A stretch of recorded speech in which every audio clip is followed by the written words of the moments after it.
You know, one of my early mentors was Quincy Jones, and I remember him saying to me once is that everybody says they know what a hit record is. He said, but you don't really know what a hit record is until the people tell you that it's a hit record. You could believe that, but until people actually like it, you wouldn't know that it is. The producer is the person, I would say, at the end of the day is responsible for delivering the product.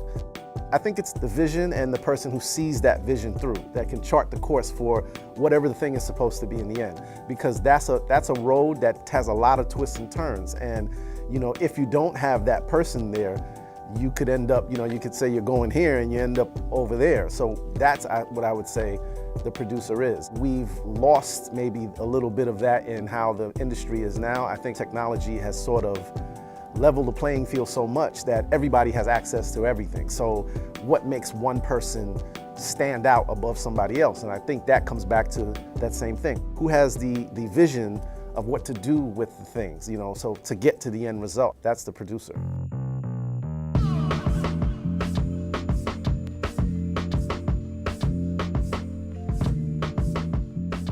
I met Wyclef through KRS-One. I met Clef, and at the same time that I was working with him in the studio, a friend of mine was doing a remix on which Lauren was rapping on. And at this time, before they were called the Fugees, they were the Translator Crew.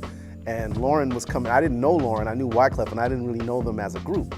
So this friend asked me to come into the studio. I go in the studio, and this little girl comes in with her backpack, and she has a little twist in, and she's like sitting down. She was in school at Columbia, doing her homework in the room, like very quiet, very respectful, but just very quiet. So, you know, this is like a real quote unquote thugged out hip hop session. So, you know, you got a bunch of guys in there and everybody's in a little cipher and trying to figure out their rhymes and they're getting new record. And the whole time she's sitting there quiet, just doing her homework. And she says, hey, you know, Brother G, when you're ready, just let me know. So I'm thinking to myself, okay, you know, looking at them, you know, and looking at her, I'm like, okay, so what is she gonna do with these guys? They're doing their little raps and they do their part and they got their stuff down. So I'm at the board and she says, okay, so you guys are ready for me? And they say, yeah, okay, yeah, no, go inside, L.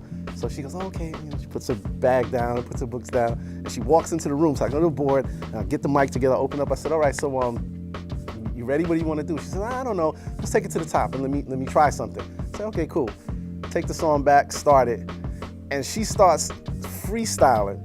But she's freestyling and then singing in between the freestyle and sing. And the more she keeps going, it's blowing me away. But I notice everybody in the room starts to get very timid and quiet. Now all of a sudden, all these tough thugs are all like, okay, sitting down. So when she finishes just her freestyle, she hasn't even done a verse. She just finishes her freestyle. So she's like, okay, so what you guys want me to do? Now all of a sudden, everyone's like, hey, well, you know, it's whatever you want to do. You know, it's like no one didn't even want to use their own verse. And she was so humble, but at the same time, her talent was so big that it filled up the whole room enough that it made everybody in the room not even want to rap anymore. Like they didn't even want to do what they were doing. They just actually wanted to go home. It's like they turned into like mice.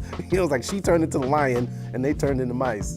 But we just struck a friendship up right there. And I said to myself that day, like, wow, whoever that girl is, she's special. And so that was my first connection with her, but we actually worked together on her project maybe a year after that. And that started a relationship where doing the Miseducation, but also doing other things. Like she worked on Santana's record. She did a record for Aretha Franklin, Rose is a Rose. And you know, I was a part of all those things. So I worked with her probably for about 4 years, pretty consistently after that.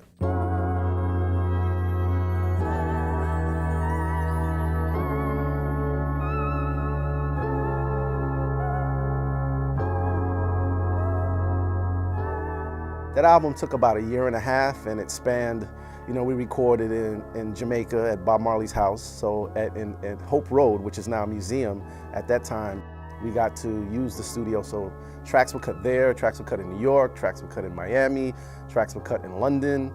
I can't say that I knew that the Miseducation was gonna be, you know, the classic that it turned out to be. I did think it was special when we got towards the end of recording, and you know, I did think we were doing something important. I could have never seen that it would have been that. I mean, to this day, I mean, I don't think a day goes by that I don't hear that song somewhere, or someone asks me about her or asks me about that. And I could see now it's probably gonna be like that for the rest of my life, because it doesn't seem to, you know, it seems to have a new meaning every generation, because now I see this generation, the people that grasp it, there's things that they identify with in her songwriting. And I think really that's the testament of it. She's a great songwriter.